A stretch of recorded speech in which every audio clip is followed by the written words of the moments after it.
Qo'limiz siqib qo'yadimi, yo'qmi ko'ramiz. Bugun obzorimizda premium klassdagi minivan Jack RF8 avtomobili.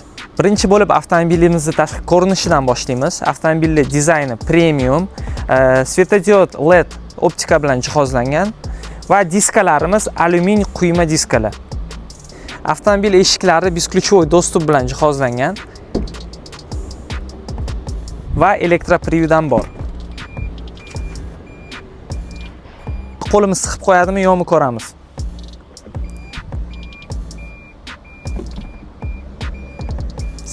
Avtomobilimiz interyeri, eshiklari va torpedkalar butunlay charm bilan qoplangan. Endi avtomobilning interyer qismi haqida batafsil gaplashamiz. Avtomobilda birinchi va ikkinchi qatoridagi o'rindiqlarda elektroprivod mavjud.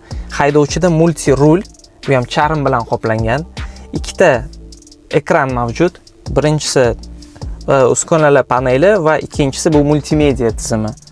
Va bizda klimat kontrol, besprovодная zaryadka, stakanchiklar uchun joy va quticha mavjud. Endi yo'lovchilar qismiga o'tamiz. Yo'lovchilar qismida ikkinchi qatorda bizda ikkita shunaqa kapitanskiy sidenyalar joylashgan, uchinchi qatorda esa 3 ta sidenyalar joylashgan.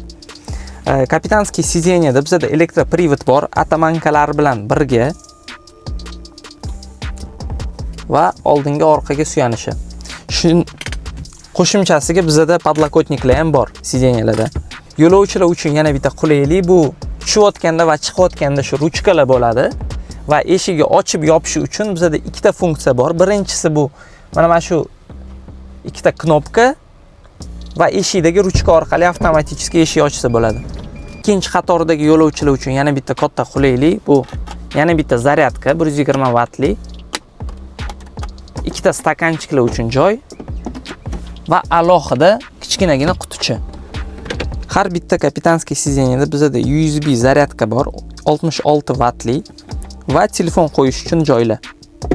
Ikkinchi qatorda o'tirgan yo'lovchilar uchun bizda shunaqa notebook qo'yish uchun stolchalar bor. Yo'lovchilar uchun yana bitta qulaylik bu alohida klimat kontrol va panorama tom mavjud. Agar ushbu avtomobil haqida undan ham ko'p batafsil ma'lumot olmoqchi bo'lsanglar, Jack Olam Avtoga tashrif buyuringlar yoki 1312 raqamiga qo'ng'iroq qilinglar.